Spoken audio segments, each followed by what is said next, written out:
नमस्कार दोस्तों, मैं रोहित कुमार राठौर आप सभी का हार्दिक हार्दिक स्वागत करता हूं हमारे परिवार द एग्ज़ाम टॉपर्स में।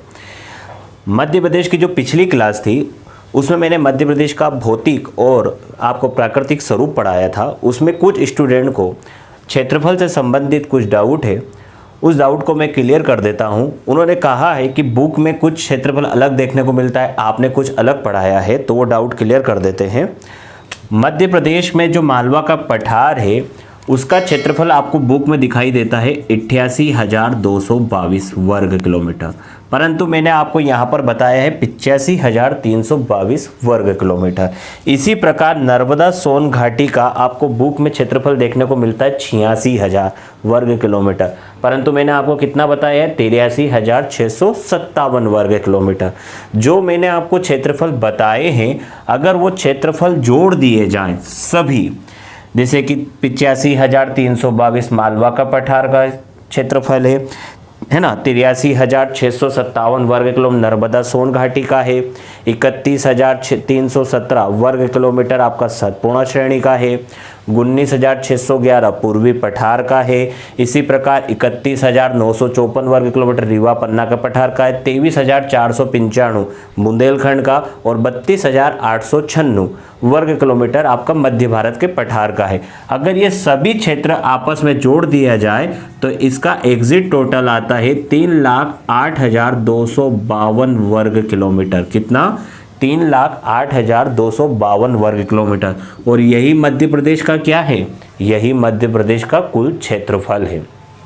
तो इस कारण मैंने आपको ये क्षेत्रफल बताया था और ये एग्जिट क्षेत्रफल है जो आपको याद रखना है। ओके, अब हम अगला टॉपिक पढ़ते हैं, मध्य प्रदेश में पर्वत। देखिए, मध्य प्रदेश में दो प्रकार के पर्वत हैं और एक पर्वत का नाम है विंध्याचल पर्वत और एक पर्वत का नाम है सतपूर्णा पर्वत। विंध्याचल जो पर्वत है वो मध्य प्रदेश का सबसे देखा जाए अवशिष्ट पर्वत माना गया है। कौन सा? विंध्याचल पर्वत मध्य प्रदेश का कौन सा पर्वत माना गया है? अवशिष्ट पर्वत माना गया है। विंध्याचल पर्वत देखा जाए तो आपके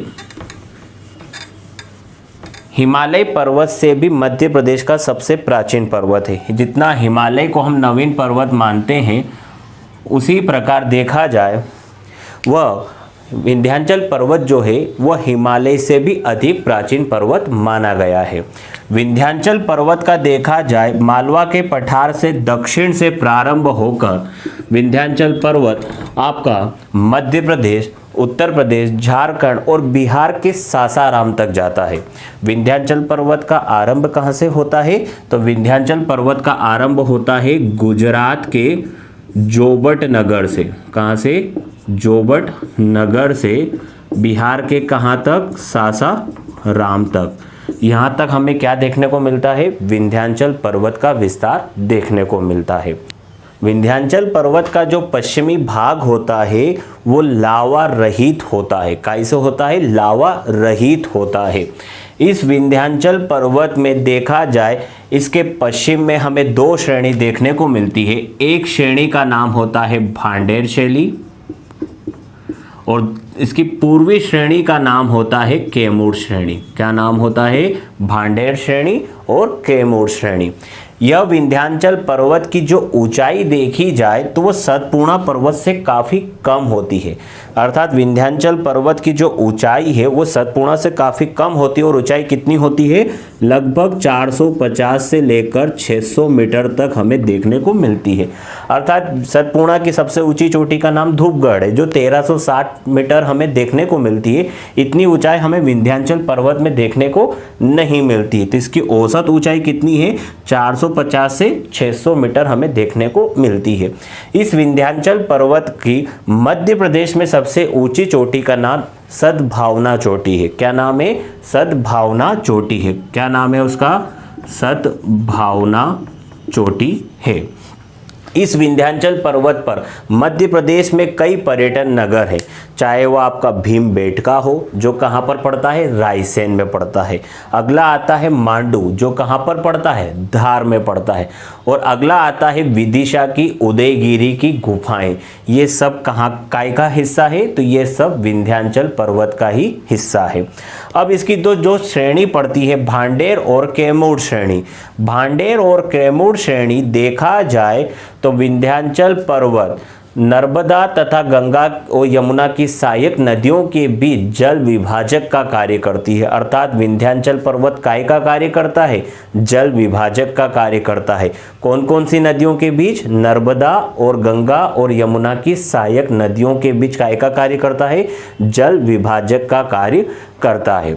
अब अगला देखा जाए, इसी के अंतर्गत हम देखें तो आपकी विंध्याचल पर्वत के अंतर्गत एक पहाड़ी आती है काकरा बड़ी। कौन सी पहाड़ी आती है, काकरा बड़ी, काकरा बड़ी। ये काकरा बड़ी जो पहाड़ी है ये विंध्याचल पर्वत का ही एक हिस्सा है और इससे एक मध्य प्रदेश की सबसे प्रसिद्ध नदी जिसे हम मालवा की गंगा कहते हैं, शिप्रा का उद्गम हुआ है। किसका उद्गम हुआ है, शिप्रा का उद्गम हुआ है। इसी काकरागढ़ी पहाड़ी के आगे हम जब चलते हैं तो इसी विंध्याचल पर्वत में एक पहाड़ी है जाना पाव, और इस जाना पाव पहाड़ी से कौन सी नदी का उद्गम स्थल हुआ है, तो चंबल नदी का उद्गम स्थल हुआ है। तो आपको यही याद रखना है कि विंध्याचल पर्वत नदियों का उद्गम स्थल भी कहा जाता है। काकराबड़ी पहाड़ी से शिप्रा नदी और जाना पाव पहाड़ी से कौन सी नदी, चंबल नदी का उद्गम स्थल हमें देखने को मिलता है। विंध्याचल पर्वत जो होता है वह उत्तर भारत को दक्षिण भारत से अलग करता है। किससे, उत्तर भारत को दक्षिण भारत से अलग करने का कार्य भी कौन करता है, विंध्याचल पर्वत करता है। इस विंध्याचल पर्वत की जो कुल लंबाई है वो लगभग देखा जाए 1100 से 1200 किलोमीटर मानी गई है। कितनी मानी गई है, 1100 से लेकर 1200 किलोमीटर विंध्याचल पर्वत की क्या मानी गई है, लंबाई मानी गई है। अब अगला पर्वत आता है, उस पर्वत का नाम है सतपुड़ा पर्वत। क्या नाम है, सतपुड़ा पर्वत। अब इस सतपुड़ा पर्वत का अगर हम विस्तार देखते हैं तो वो कहां से कहां तक होता है, तो उस पर हम चर्चा करते हैं। सतपुड़ा पर्वत देखा जाए तो इस प्रकार से हमें महाराष्ट्र के रतनपुर से, कहां से, महाराष्ट्र के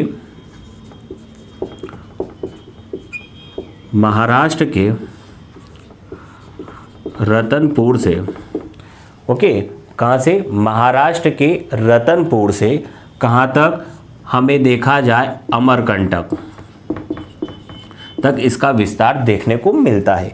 सतपुड़ा पर्वत का विस्तार कहाँ से, महाराष्ट्र के रतनपुर से अमरकंटक तक इसका विस्तार हमें देखने को मिलता है। और इस पर्वत की जो लंबाई है वो लगभग 1100 किलोमीटर है। कितनी है, लगभग 1100 किलोमीटर इसकी लंबाई है। अब विंध्याचल पर्वत का देखा जाए, हमें 3 भागों में हम सतपुड़ा पर्वत को हम 3 भागों में बांट सकते हैं। कितने भागों में बांट सकते हैं, 3 भागों में हम इसको बांट सकते हैं।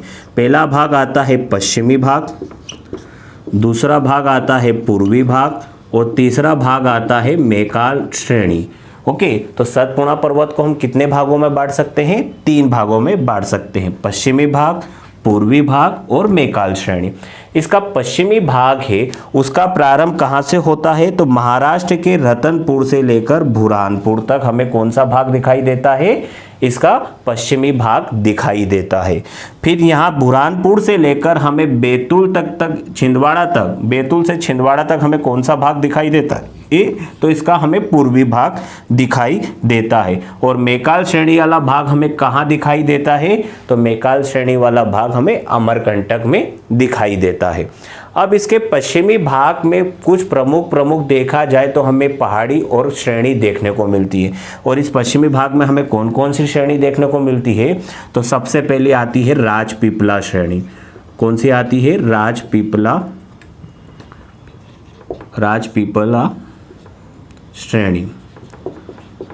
राजपीपला श्रेणी। अगला आता है अखारानी की पहाड़ी, अगला आता है बड़वानी पहाड़ी, अगला आता है बीजागर की पहाड़ी, क्या आता है, बीजागढ़ की पहाड़ी, और अगला आता है इसी में हमें असीरगढ़ की पहाड़ी। ये सब हमें कहाँ देखने को मिलती है, इसके पश्चिमी भाग में हमें देखने को मिलती है। और कहाँ से प्रारंभ होता है, तो महाराष्ट्र के रतनपुर से लेकर मध्य प्रदेश के बुरहानपुर तक हमें यह पश्चिमी भाग देखने को मिलता है, जिसमें राजपीपला श्रेणी, अखारानी की पहाड़ी, बड़वानी पहाड़ी, बीजागढ़ की पहाड़ी और असीरगढ़ की पहाड़ी हमें देखने को मिलती है। अब देखा जाए इसकी जो पूर्वी पहाड़ी जो हमें देखने को मिलती है वो बुरहानपुर दर्रे से लेकर हमें छिंदवाड़ा तक देखने को मिलती है। और इसमें प्रमुख रूप से हमें 3 प्रकार की श्रेणियां देखने को मिलती है। कौन कौन सी देखने को मिलती है पूर्वी भाग में हमें 3 श्रेणियां, एक तो ग्वालीगढ़ श्रेणी, अगली आती है बैतूल श्रेणी और अगली आती है आपकी छिंदवाड़ा श्रेणी। ओके, तो ये आप सभी को याद रखना है। कौन कौन सी श्रेणी देखने को मिलती है हमें पूर्वी भाग में, ग्वालीगढ़ श्रेणी, बैतूल श्रेणी और छिंदवाड़ा श्रेणी। और इसी पूर्वी भाग में हमें एक श्रेणी देखने को मिलती है जिसका नाम है महादेव श्रेणी। कौन सी श्रेणी, महादेव श्रेणी। और इसी महादेव श्रेणी पर मध्य प्रदेश का सबसे ऊंचा स्थान है जिसका नाम क्या है, धूपगढ़ है। क्या नाम है, धूपगढ़ है। तो आपसे पूछा जाए कि महादेव श्रेणी किसका भाग है, तो महादेव श्रेणी पूर्वी श्रेणी का ही एक भाग है। और इसका सबसे ऊंचा स्थान क्या है, तो इसका सबसे ऊंचा स्थान है धूपगढ़ है, जिसकी ऊंचाई कितनी है, तो जिसकी ऊंचाई 1350 मीटर या 1360 मीटर भी हमें कहीं कहीं देखने को मिलती है। और इसी के आगे जब हम चलते हैं तो मैकाल श्रेणी आती है। और मैकाल श्रेणी का एक सबसे महत्वपूर्ण ऊंची चोटी मानी जाती है जिसका नाम है अमरकंटक। और अमरकंटक की ऊंचाई कितनी है, तो हमें कहीं कहीं 1036 और कहीं कहीं हमें 1048 मीटर भी देखने को मिलती है। अमरकंटक देखा जाए 3 नदियों का उद्गम स्थल माना गया है। कौन कौन सी नदी है 3, नर्मदा, सोन और जोहिला। परंतु इस मैकाल श्रेणी का अधिकतर भाग हमें छत्तीसगढ़ में भी देखने को मिलता है। छत्तीसगढ़ में भी इस मैकाल श्रेणी का जो भाग देखने को मिलता है उससे एक नदी का उद्गम स्थल हुआ है। और उस नदी का नाम क्या है, तो उस नदी का नाम है महानदी। तो ये आपको ये देखा जाए तो पर्वत भी याद रखने हैं, क्योंकि मध्य प्रदेश में जो चट्टान है वो हमें चट्टान 5 प्रकार की देखने को मिलती है, चाहे वो आर्कियन हो, धारवाड़ हो, विंध्य हो, दक्कन हो या गोंडवाना हो। तो मध्य प्रदेश में जितना भी प्राकृतिक स्वरूप है या मिट्टी का निर्माण है या खनिज के निर्माण में हमें 5 प्रकार की चट्टानें देखने को मिलती है। कौन कौन सी, आर्कियन है ना, दूसरी आती है धारवाड़, तीसरी आती है गोंडवाना, चौथी आती है विंध्य और 5वीं आती है आपकी दक्कन। तो इन 5 प्रकार की चट्टानों से मध्य प्रदेश का निर्माण हमें देखने को मिलता है। अब क्वेश्चन किस प्रकार के बनते हैं, अब मैं आपसे पूछता हूँ, बताइए मुझे उदयगिरी की पहाड़ी किस पर्वत का हिस्सा है। तो उदयगिरी की पहाड़ी किस पर्वत का हिस्सा है, तो विंध्याचल पर्वत का हिस्सा है। ओके, मांडू दर्शनीय स्थल जो है वो किस पर्वत के अंतर्गत आता है, तो मांडू जो दर्शनीय स्थल है वो आपका विंध्याचल पर्वत के अंतर्गत आता है ना। अखारानी की पहाड़ी, बीजागढ़ की पहाड़ी, असीरगढ़ की पहाड़ी, राजपीपला श्रेणी, ओके, ये सब किसका हिस्सा है, तो यह सब सतपुड़ा श्रेणी का हिस्सा है। और उसकी भी कौन सी श्रेणी का, पश्चिमी श्रेणी का हिस्सा है। ग्वालीगढ़, बैतूल, छिंदवाड़ा श्रेणी ये सब किसका हिस्सा है, तो यह सब सतपुड़ा श्रेणी की पूर्वी श्रेणी का हिस्सा है। महादेव श्रेणी किस भाग का हिस्सा है, तो यह पूर्वी श्रेणी का हिस्सा है। विंध्याचल पर्वत,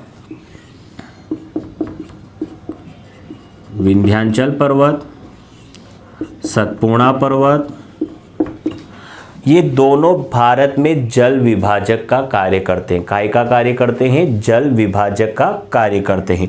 इसी प्रकार देखा जाए दक्कन का पठार, यह भी भारत में काय का कार्य करता है, जल विभाजक का कार्य करता है। कैसे, अब मैं आपको बता देता हूँ। विंध्याचल पर्वत नर्मदा और गंगा और यमुना की सहायक नदियों के बीच में जल विभाजक का कार्य करता है।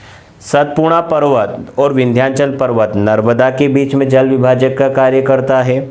सतपुड़ा और दक्कन पर्वत यह ताप्ती नदी के बीच जल विभाजक का कार्य करता है। तो आपसे पूछा जाए कि जल विभाजक का कार्य कौन से पर्वत करते हैं, तो उस पर्वत का नाम क्या है? विंध्याचल और सतपुड़ा पर्वत मध्य प्रदेश में जल विभाजक का कार्य करते हैं। विंध्याचल पर्वत ऐसा पर्वत है जो उत्तर भारत को दक्षिण भारत से अलग करता है। विंध्याचल पर्वत की दो श्रेणी है, कौन कौन सी? भांडेर श्रेणी और कैमूर श्रेणी। ओके, कैमूर श्रेणी में क्या पाया जाता है? तो कैमूर श्रेणी में हमें हीरे का उत्पादन देखने को मिलता है। सतपुड़ा श्रेणी की कितनी श्रेणी है? सतपुड़ा पर्वत की 3 श्रेणी है, पश्चिमी श्रेणी, पूर्वी श्रेणी और मैकाल श्रेणी। ओके, अब सतपुड़ा पर्वत का विस्तार कहाँ से कहाँ तक है? तो महाराष्ट्र के रतनपुर से अमरकंटक तक। और विंध्याचल पर्वत का विस्तार कहाँ से? गुजरात के जोबट नगर से बिहार के सासाराम तक। तो देखा जाए हर्षनाथ की पहाड़ी जो आपको झारखंड में देखने को मिलती, वो कौन से पर्वत का हिस्सा है? तो वो विंध्याचल पर्वत का ही एक हिस्सा माना जाता है। अब मिलते हैं हम हमारी नेक्स्ट क्लास में, तब तक के लिए घर पे रहे, स्वस्थ रहे। Thanks for watching. जय हिंद।